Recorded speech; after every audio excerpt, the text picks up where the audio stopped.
Hi, and welcome back to another episode of Ask Kimberly. I'm Kimberly Sheridan, and I'll be answering a question today from a woman in her 40s who is struggling to lose weight. No matter what she's tried, the pounds just seem to sit there. Boy, can I relate to this one. Let's read this letter. Dear Kimberly, I never struggled with my weight until I hit my 40s, and then extra weight just started to creep in even though I hadn't changed anything about the food I was eating or the exercise I was doing. It's infuriating. I might be adding a little of extra emphasis there. I'm 46 and I just haven't gotten a sense of what exactly I need to do to lose some of it. It seems to come on really easily, but yet I don't lose anything when I count my calories. Any thoughts? Jasmine. Well, Jasmine, I am right there with you. I'm 56, and the same exact thing started happening to me when I was 42. But I was also under a lot of stress at that time. I was getting divorced, and I co-owned a business with my soon-to-be ex-husband that had been hit by the 2008 recession. So I wasn't really sure whether it was the pesky stress-induced cortisol or if it was perimenopause. And to be honest, at that time, I was really leaning much more toward the stress. I was starting to take action just when it was only 10 pounds to lose. My mom had taught a healthy diet program. I actually pulled out the book for you when I was in my teens. So I had known how to count calories in various foods. I had known how to read packaged food labels. I had known how to calculate macros in my head for 30 years at that point. So I did what I'd always done if I wanted to lose 5 or 10 pounds or lose extra weight after I had each baby. I 100% cut out junk food. I was never a fast food eater, and because of the way I was raised, I really didn't even eat out that often. I preferred cooking at home. So my big thing was emotional eating. So in the old days, I probably ate 500 to 700 calories of junk food every evening after dinner. But I also exercised 3 to 4 times a week every week since I had gone away to college at 18. So if I ever wanted to lose weight as an adult, I had to cut out my junk food habit because that was the real thing keeping any extra weight coming on. But because I was an emotional eater, this meant a lot of feelings that I had been trying to avoid were going to bubble up. And so there was a big cost to me to have to deal with all those feelings that I had been suppressing. But when I was 42, I had gained that 10 pounds, so I did it. I cut out junk food 100% for 8 weeks. I didn't step on the scale the entire time, and I processed all those emotions coming up. And as any emotional eater will tell you, that's not easy. But I set my mind to it, and I did it. And I lost exactly 0 pounds. That was the first real wake-up call. Until then, I knew that I had gained 10 pounds, and I knew I was in a highly stressful part of my life, but I had no idea that I wouldn't have the ability to lose it if I took the right actions consistently. I had never really had an amazing metabolism, but I did have one that responded to cutting back on calories with very measurable and consistent cause and effect. So I knew if I cut 500 calories a day, I'd lose a pound a week. That's just simple math. 500 calories a day for 7 days a week is 3,500 calories, and there's 3,500 calories in a pound. So that biological formula worked for me my entire adult life until that point.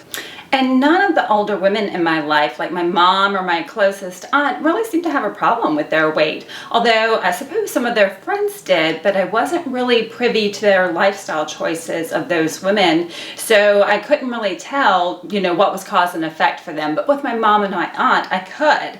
And that's all to say that when it happened to me, I was just as surprised, frustrated, as exasperated as you. So the first thing I'll say is that we all have different biology. So the best way to begin to move forward on this is to go to the doctor and get blood work done to see if there's some biological reason that this is happening for you. And secondly, know that honestly, it's pretty darn common. You are not alone.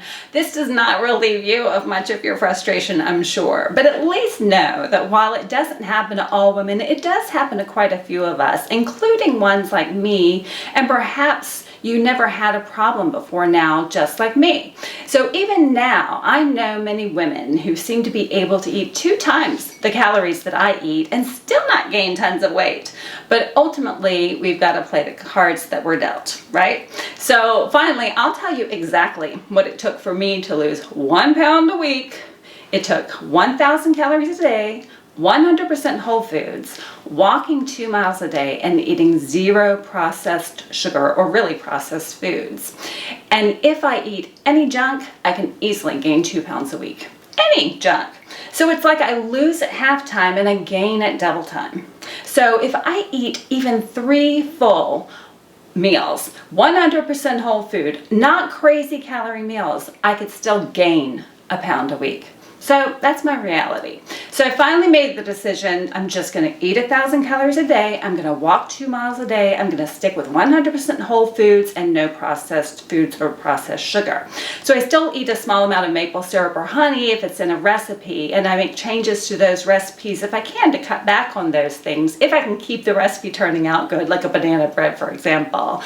And also, I've stopped being too attached to the number on the scale. Seemingly, I don't have a lot of control over it, even though thankfully I finally hit upon some habitual patterns that can at least have some influence over it. So here's the good news that I believe is a combination of nutritional eating, meaning whole foods and no processed foods, and a bit of good fortune, because you can never discount that there are indeed people who eat the same as me and still have pain, fatigue, mental fog, and other similar symptoms. So eating this way, I sleep well, I don't have any body pain, I feel good physical energy all day, my mind is alert all day, and I've consistently lost that 1 pound a week for 5 months so far. Then on the occasions that I eat out, I just don't worry about what I'm eating. When I take a trip, I'm going to eat what I want, and still mostly healthy because I like healthy foods, luckily. But if I want a dessert, I'm going to get that dessert. So the net of all of this goes back to what I always said earlier in my career when I had a side gig as a certified personal trainer and weight loss coach. Do what works for you. And it may take a lot of experimentation to find out what that is. But if you track what you're doing and the results that you're getting, you'll ultimately land on what you need to do to either get the results you want or finally just accept that living a healthy lifestyle that doesn't necessarily result in a certain number on the scale. So good luck, Jasmine, and let me know what happens. And that's another episode of Ask Kimberly. If you have a question about how to live a fiercely happy life that you'd like to be considered for an upcoming episode, go to KimberlySheridan.com/ask.